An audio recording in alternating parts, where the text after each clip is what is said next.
Bonjour à tous, je vous accueille ici à Bruxelles pour une séquence Vie ma vie. Nous allons partir à la rencontre de Nino.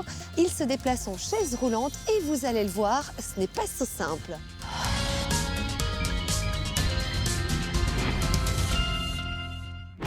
Nino a perdu l'usage de ses jambes il y a 10 ans dans un accident.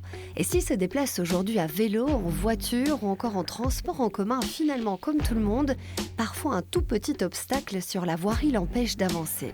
On ne se rend pas toujours compte de l'inaccessibilité de notre société. Je ne me rendais pas spécialement compte non plus de l'inaccessibilité de transports en commun, des bâtiments, de la voirie.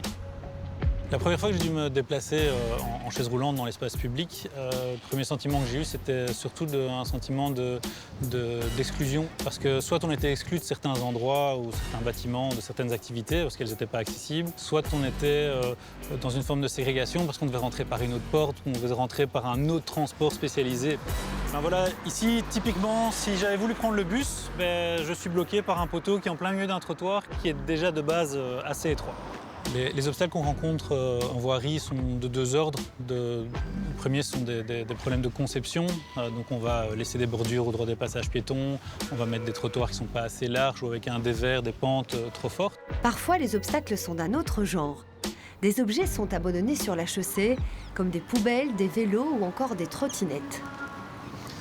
Et là, voilà, particulièrement, je vais devoir me mettre en danger. Enfin, j'y arrive même pas à passer la bordure.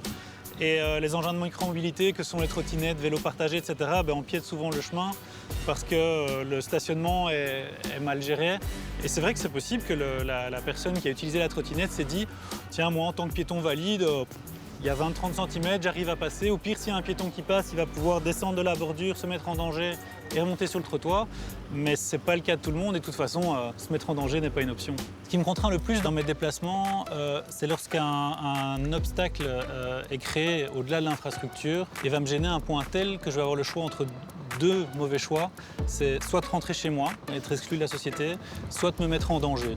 Passer par la rue et avoir du coup un risque d'accident avec d'autres usagers. Ça, c'est le pire pour moi. Voilà, là, je suis en train de traverser sur un passage piéton plus ou moins aménagé, avec des petites bordures. Ici, ça va passer en descente, mais c'est pas idéal. Et j'arrive sur plus rien du tout. J'arrive en plein milieu de la voirie, il n'y a plus de passage piéton, qui est signalé en tout cas, et puis sur une bordure qui me bloque complètement. Donc à moins de faire des acrobaties et de me mettre en danger, je ne vais pas savoir récupérer le trottoir. Mais par contre, je vais me mettre en danger de nouveau et aller en plein milieu de la rue en évitant les voitures pour récupérer le trottoir. Se déplacer sur la voie publique est en effet beaucoup plus complexe qu'il n'y paraît. Et pour m'en rendre compte, je me suis mise dans la peau d'une personne à mobilité réduite le temps d'un trajet. Bon Daniela, je te propose de me suivre et de te mettre en situation. D'accord, donc j'y vais, hop, je te déplacer en chaise roulante avec moi. D'accord, donc comment est-ce que je dirige la chaise? Alors tu as les deux roues, les deux arceaux, gauche et droite, tu les avances en même temps pour aller tout droit. Et alors tu freines et avances d'un arceau en fonction de l'endroit où tu veux aller. C'est déjà un petit peu plus facile musculairement parce que c'est une pente. Oui, d'accord. Ça va? Oui, j'essaie. Écoute, c'est très compliqué. Il faut déjà avoir beaucoup de force. Hein. Oui, là, c'est le dévers qui t'a un petit peu emmené avec l'écoulement des eaux. Est-ce que tu peux m'aider? Oui, je vais t'aider. Je vais te donner un petit coup de main. Hop. Voilà. Mais c'est flippant en fait. T'as l'impression que tu tombes à chaque mètre? C'est un risque, oui.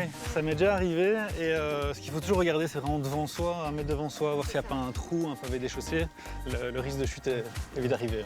Ouais. Et on est bas en fait dans la chaise, donc du coup la perception est complètement différente. Oui, par rapport aux autres usagers, que ce soit des cyclistes, des automobilistes, ils nous voient parfois plus tard ou pas du tout parce qu'on est plus bas. C'est la même problématique qu'avec des enfants. Hein. C'est ça, tout à fait. C'est un test marquant. Je réalise que l'accessibilité de nos espaces publics n'est pas encore optimale et surtout que chaque usager a des besoins bien différents. Donc il faut penser à soi mais aussi aux autres parce que ça nous concerne tous de partager ensemble les espaces publics. Voilà pour cette séquence Vie ma vie. Merci pour votre fidélité. À la semaine prochaine et d'ici là, bonne route!